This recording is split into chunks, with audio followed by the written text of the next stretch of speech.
بابری مسجد کے سوداگروں، خدا کو کیا منہ دکھاؤ گے تم؟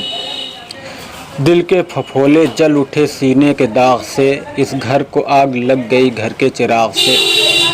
بابری مسجد کے فیصلے کے بعد کچھ مسلم تنظیموں اور ان کے یہ قوم فروش رہنماؤں کا تیور دیکھیے۔ یہ لوگ خوشی منا رہے ہیں، انہیں ذرا بھی غم نہیں کہ خدائے وحدہ لا شریک لہ کہ گھر کو مندر میں تبدیل کر دیا جائے گا، اور جہاں کل تک موحدین ایک اللہ کے سامنے سجدہ ریز ہوتے تھے، اب وہاں شرک و بت پرستی کا اڈا تعمیر کیا جائے گا۔ ان کے تیور دیکھیے، ان کے چہرے پہچانیے، ان کا کوئی بھی انداز نظر انداز کرنے لائق نہیں ہے۔ سپریم کورٹ کے فیصلے کے بعد ایک متنازع مولوی لکھنؤ سے فیس بک پر لائیو آ کر کہتا ہے کہ یہ فیصلہ میری پیشن گوئی کے مطابق آیا ہے اور میں یہی چاہتا تھا، میں نے مصالحت کا ہی نقشہ پیش کیا تھا۔ راقم الحروف کو سمجھ میں نہیں آتا کہ ان دین بیزار مولویوں کے ذہنوں پر شیطان قبضہ جمائے رکھتا ہے یا یہ لوگ بذات خود ابلیس سے سرگوشیاں کر کے بولنا شروع کرتے ہیں۔ ایک کسی ڈوبھال نامی شخص نے سدبھاونا نامی میٹنگ میں کچھ مولویوں کو بلایا۔ ان میں سے کچھ نے جذبہ ایمانی کے ساتھ منع کر دیا، کچھ نے اس ڈر سے انکار کر دیا کہ قوم کو کیا منہ دکھائیں گے، اور کچھ بے شرم قسم کے ٹوپی والے منہ اٹھا کر چلے گئے۔ حق بولنے کے لیے نہیں گئے، انہیں خوش کرنے گئے، ان کی ہاں میں ہاں ملانے گئے۔ بابری مسجد فیصلے پر خوشی منانے والوں کے ساتھ خوشی منانے گئے، رام دیو کے ساتھ سیلفی لے کر اپنے قوم کے زخم پر نمک چھڑکنے گئے۔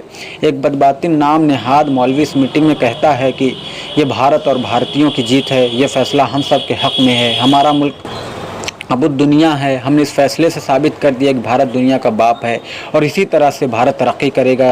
میں آپ سب کو مبارکباد دیتا ہوں۔ یہ الفاظ کسی امت شاہ یا مودی بھکت پنڈت یا شدت پسند ہندو کے نہیں ہیں، یہ الفاظ بابری مسجد فیصلے کے بعد بت پرستوں کی محفل میں بیٹھے ہوئے ایک مولوی کے ہیں جو مشرکوں کو مندر کے لیے مبارکباد پیش کر رہا ہے۔ یہ مولوی جب ممبر مسجد پر بیٹھتا ہوگا تو وحدانیت کے موضوع پر شرک کے خلاف لمبی چوڑی تقریریں کرتا ہوگا، لیکن یہاں کھلے عام بت کے پجاریوں کی حمایت ہو رہی ہے، بلکہ خوشی کے ساتھ انہیں مبارکباد دی جا رہی ہے۔ یہ واضح منافقت اور اپنی ملت و شریعت کے ساتھ مکاری نہیں تو کیا ہے؟ ان جیسے ضمیر فروشوں نے ہی فیصلے سے پہلے مصالحت کے نئے نئے طریقے سمجھائے تھے۔ مندر بنانے کا آفر دیا جا رہا تھا، ہندو رہنماؤں سے مل کر مسجد سے دستبردار ہونے کی بات کی جا رہی تھی۔ یہ سب آج مسجد کو مندر بنتا دیکھ کر خوش ہوں گے۔ میں تو کہتا ہوں مندر کی بنیاد رکھنے کے لیے بھی ان ہی میں سے کسی ملت فروش کو لے جایا جائے تو یہ اس میں بھی منع نہیں کریں گے۔ سدبھاونا میٹنگ میں شریک ہونے والے سبھی مسلم رہنماؤں پر مسجد کو مندر کے لیے سونپنے کی فرمائش رکھنے والے ڈرپوک مولویوں پر اور چپکے ہندو رہنماؤں سے بند کمرے میں مسجد کی ڈیل کرنے والے مسلم دانشوروں پر خدا کی لعنت ہو۔ اے بابری مسجد کے سوداگروں، کل خدا کو کیا منہ دکھاؤ گے تم؟